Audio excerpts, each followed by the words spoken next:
Boa noite, casa. Boa noite.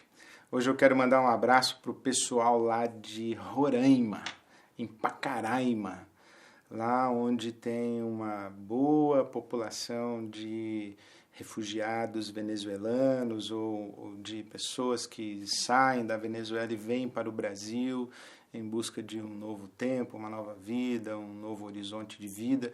E tem um grupo casa lá em Roraima. Recebemos a visita, eu recebi a visita deles aqui domingo e pude me encontrar com eles, abraçá-los e fiquei muito feliz de saber que lá, ali no meio de toda aquela necessidade tão gritante de acolhimento, de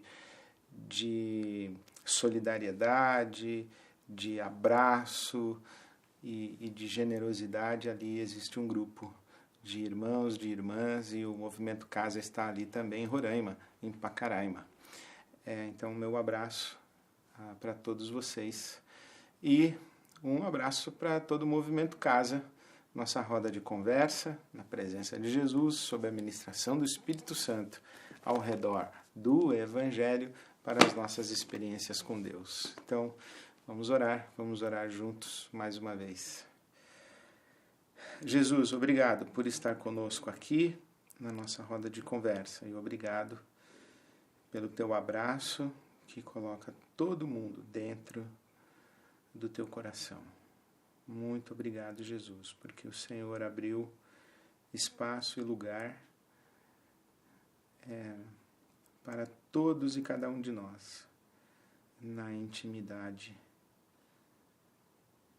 do teu coração. Obrigado, Jesus. Amém. Hoje a nossa conversa, e eu estou na página 87, o título de hoje é Adorar, e nós estamos aqui no capítulo 15 do Evangelho de Mateus, começando no versículo 21.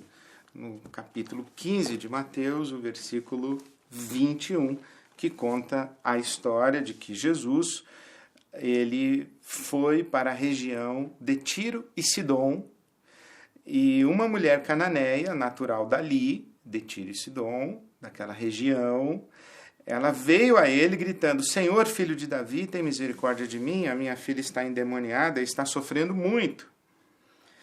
Mas Jesus não lhe respondeu palavra. Então seus discípulos se aproximaram dele e pediram: manda embora, pois ela vem gritando atrás de nós, manda essa mulher embora. E Jesus então respondeu: eu fui enviado apenas às ovelhas perdidas de Israel. A mulher veio, adorou a Jesus de joelhos e disse: Senhor, ajuda-me. E Jesus então respondeu: não é certo tirar o pão dos filhos e lançá-lo aos cachorrinhos. E a mulher, porém, disse: sim, Senhor, mas até os cachorrinhos comem das migalhas que caem da mesa dos seus donos. E Jesus respondeu: mulher, grande é a sua fé, seja conforme você deseja. E naquele mesmo instante a sua filha foi curada. Aqui nós encontramos Jesus falando com uma mulher da região da Fenícia, que era uma província romana, a Síria. E essa mulher não era judia, ela é apresentada como cananeia, porque ela é descendente de Canaã, então ela não era judia. Então, na tradição de Israel, o que acontecia era que os profetas estavam sempre questionando Israel, que corria atrás de outros deuses, que corria atrás dos Baalins, dos ídolos pagãos. Então Israel era acusada de adultério espiritual. E agora tem Jesus aqui conversando com uma mulher e parece que os papéis se invertem. Os papéis se inverteram. Jesus está dando atenção a uma mulher de uma nação pagã. É como se fosse assim, o nosso Deus agora está querendo outras relações que não são as relações apenas com Israel. E esse é um momento muito crítico, é um momento muito delicado. Jesus está diante de uma mulher em agonia. Bom, mulheres em agonia são de partir o coração. E quando essa mulher é mãe intercedendo pela sua filha, mais ainda. E a reação de Jesus é uma reação surpreendente, insensível. Se você estivesse lá, você ficaria muito incomodado, muito incomodada. Primeiro que Jesus ignora a mulher. A mulher chega aos prantos, dizendo: Senhor, filho de Davi, tem misericórdia, tem compaixão, a minha filha está endemoniada, está sofrendo. E diz a Bíblia Sagrada que Jesus não responde nada, não responde uma palavra. Jesus não fala com ela. Jesus ignora essa mulher. Então você já ficaria incomodado aí. Agora, quando Jesus reage dizendo: não é justo tirar o pão dos filhos e dar aos cães, e Jesus trata essa mulher dessa maneira, ele reage de uma forma muito própria da sua cultura, da sua época, do seu tempo. Um judeu em Israel, um judeu daquele bem ortodoxo, ele costumava dizer: eu agradeço a Deus não ter nascido mulher, não ter nascido samaritano e não ter nascido cachorro. E era assim muito próprio da cultura judaica, bem tradicional, tratar os estrangeiros dessa maneira, que é um negócio indigesto. Quer dizer, hoje fere completa e absolutamente as nossas sensibilidades. Mas você tem que ler esse texto aqui dentro da cultura, dentro da época, dentro do tempo, e você precisa lembrar de João, o Evangelho de João, capítulo 1, quando João diz assim, que Jesus veio para os seus, mas os seus não o receberam. E toda a tradição do Novo Testamento que diz que Jesus veio para as ovelhas perdidas da casa de Israel, primeiro as ovelhas perdidas da casa de Israel. E quando Israel fecha o seu coração e não recebe a Jesus como seu Messias, então abre-se uma janela de outras relações e Jesus, ele cura o filho de um soldado romano, de um militar romano, e Jesus, então, ele fala com outras pessoas. E é aqui que entra um conflito, porque se no Velho Testamento o povo de Israel era acusado pelos profetas de correr atrás de namorados, dos Baalins, e você encontra no Velho Testamento essa referência muito explícita do profeta Oséias. Oséias é um profeta que Deus usa para ilustrar isso daí. Deus manda que Oséias, o profeta, case-se com uma prostituta, com uma meretriz, e mantenha essa mulher na vida de prostituição. Não é que Oséias casou com uma prostituta e tirou essa mulher da vida de prostituição para ser sua esposa. Não, mesmo sendo esposa de Oséias, essa mulher continuou na vida de prostituição, e Deus então diz ao profeta: está vendo como você está se sentindo? Então, esse é o meu coração. É assim que eu me sinto com relação a Israel, quando Israel corre atrás dos seus ídolos, dos seus amantes, dos seus namorados. Então, no Velho Testamento, o pecado da idolatria era o pecado de adultério espiritual. Israel era a esposa de Deus. Ela não poderia ter outros deuses, então era uma relação de exclusividade. Israel é o povo exclusivo de Deus. Israel é um povo que só pode adorar um único Deus. Ouve, Israel, o Senhor, o seu Deus, é o único Deus, é o único Deus. Não é que Israel pode buscar outros deuses. Não pode, em hipótese alguma. O Deus de Israel é único. E a relação de Israel para com Deus é uma relação de exclusividade. Então isso está no paradigma de relação espiritual de Israel com Deus. Agora, quando Jesus chega, Jesus começa a se abrir, como aqui no caso, ele aceita abençoar e curar e reconhecer a fé e a legitimidade da fé de uma mulher que não é judia. E isso é muito importante. A tradição de Israel, desde o exílio na Babilônia, escolheu dar a identidade judaica para as pessoas nascidas de um ventre judeu, de uma mulher judia. Então, se essa mulher não é judia, a sua filha também não é judia. Porque para reconhecer como a identidade étnica judaica, tinha que ter nascido do ventre de uma mulher judia. Então, essa mulher, ela é fenícia e a sua filha também não é judia. E Jesus aceita curar essa menina e reconhece a fé de sua mãe. O que está por trás aqui é que agora o Deus de Israel não tem uma relação de exclusividade com Israel e está se abrindo para as outras nações. O Jack Miles, no livro dele, muito interessante, que é Cristo, uma crise na história de Deus, ou na biografia de Deus, o Jack Miles diz que Deus é que está sendo acusado de promiscuidade agora. Se no Velho Testamento Israel era promíscua, porque se dava a outros deuses e ídolos, agora parece que é Jesus quem está correndo atrás de namoradas. Mas aqui tem um erro muito grande. Porque, primeiro, porque Israel era exclusivo de Deus, mas Deus não era exclusivo de Israel, nunca foi. O projeto de Deus, o propósito de Deus era, através de Israel, abençoar todas as famílias da terra, todas as etnias. Israel é portadora da revelação, mas não é detentora da exclusividade da relação com Deus. Israel é exclusivo de Deus, mas Deus não é exclusivo de Israel. A segunda questão que a gente precisa considerar é que Deus não está sendo promíscuo e nem correndo atrás de amantes. Deus tem uma só esposa, e essa esposa não é Israel, é a humanidade. Pessoas de toda raça, tribo, língua e nação. A família humana é a esposa de Deus. Quando Deus fala com Abraão, em ti serão abençoadas todas as famílias da terra, todas as etnias, todas as famílias da terra. Esse é o sonho de Deus. O sonho de Deus é a família humana, toda a família humana congregada novamente em unidade. Uma só família. Não muitas nações, mas uma só família de pessoas que vêm de todas as nações. Então,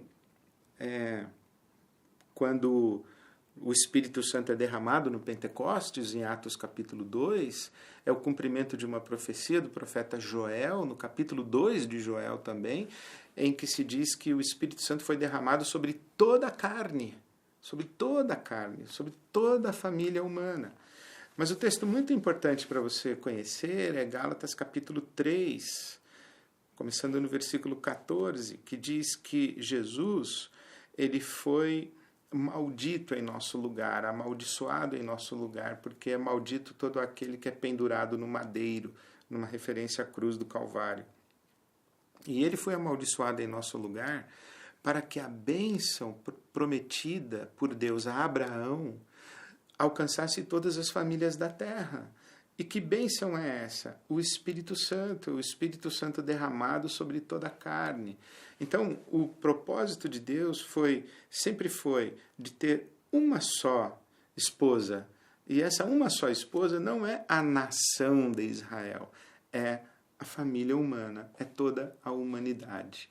Por isso que a igreja, ela é comprada com o sangue de Jesus e ela reúne pessoas de toda raça, tribo, língua e nação.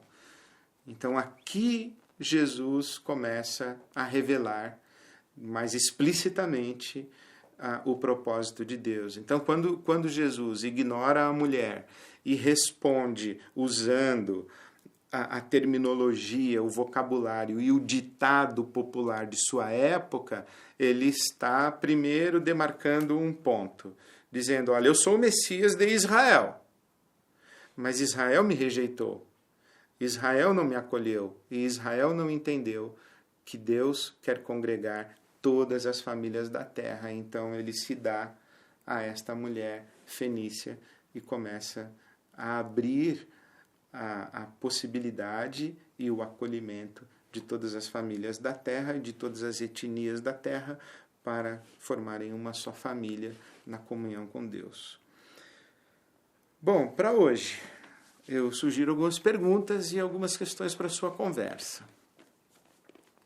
Aliás, eu comecei a noite mandando um beijo, um abraço para os nossos irmãos que estão em Roraima, em Pacaraima, com os venezuelanos que estão chegando no Brasil.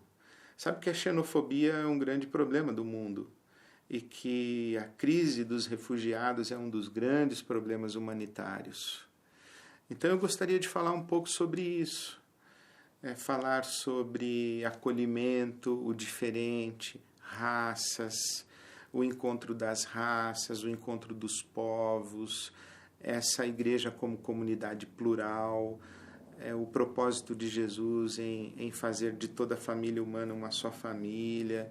Eu gostaria que vocês conversassem um pouquinho sobre isso. Falem um pouco sobre o dilema dos refugiados. Você já imaginou como seria ser se você fosse um refugiado? Isto é, imagine o seguinte, que você tem que sair da sua casa hoje, a sua casa foi bombardeada. Sua casa foi bombardeada. Você pegou algumas sacolas, talvez alguns documentos, se você tem joias ou alguma coisa valiosa que você possa comercializar no meio do caminho da sua viagem, você vai pegar e levar, tem que ser uma coisa pequena, você vai, enfim, algumas coisas pessoais, algumas coisas de valor pessoal, pôr numa sacola, numa mala, mas você vai pegar sua esposa e seu filhinho de colo e você vai começar a andar. Você não tem dinheiro para comprar passagem de avião, você não tem como pegar um navio, você vai andar. E tem um monte de gente que não adianta nem você ter dinheiro para comprar avião, porque não tem avião para todo mundo, não tem navio para todo mundo. Você não sabe onde você vai dormir a próxima noite, você não sabe o que você vai comer, você não sabe que país vai dar abrigo para você, você não sabe se você vai ter trabalho. Você pensa o que é ser um refugiado, o que é uma pessoa em trânsito. Uma pessoa que está atravessando fronteiras étnicas e para recomeçar a vida em outro lugar. Esse é um dos grandes dilemas humanitários do nosso mundo, a crise dos refugiados. E eu queria sugerir que hoje à noite você orasse por essas pessoas e você, quem sabe, fizesse algo mais e verificasse se você pode fazer algo mais por essas pessoas que estão vivendo uma grande crise na sua vida pessoal. Também eu gostaria de perguntar para você se em algum momento você já se sentiu não bem-vindo, não bem-vinda. Se em algum momento você já se sentiu excluído, excluída, à margem, de fora, como aquela mulher que estava em agonia e sofrimento, clamando pela sua filha, e os discípulos de Jesus dizendo, manda essa mulher embora, ela está incomodando, ela está gritando. Você já viveu essa situação de ser essa mulher que os outros estão querendo mandar embora? Você já passou essa situação de rejeição, de não acolhimento, de abandono? Você já sofreu isso de alguma maneira? Conta para as pessoas que estão na sua roda de conversa, nessa sua experiência. E coloque-se no lugar dos discípulos e de como nós pecamos contra Deus e contra os nossos semelhantes quando nós os expulsamos das nossas rodas de conversa, dos nossos ambientes de acolhimento, de amor e de afeto. E quando nós achamos que Deus é uma propriedade exclusiva nossa. Deus não é propriedade exclusiva nossa, nós é que somos exclusivamente de Deus, mas Ele não é só nosso.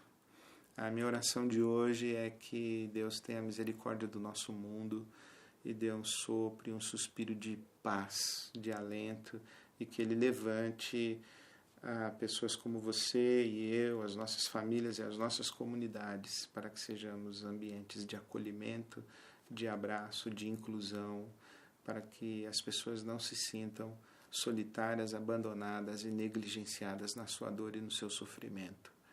Às vezes, mais doloroso do que o sofrimento é a solidão, é sofrer sozinho, sem que ninguém escute um grito de socorro. Então, a minha oração de hoje é que Deus tenha misericórdia dos que sofrem, mas tenha misericórdia de nós quando somos indiferentes ao sofrimento de quem está à nossa volta. Que Deus tenha misericórdia de todos nós. Bom, faça a sua conversa, escreva a sua oração, compartilhe e que o sopro de Deus nos visite nessa noite. Até quinta-feira, se Deus quiser. Amém.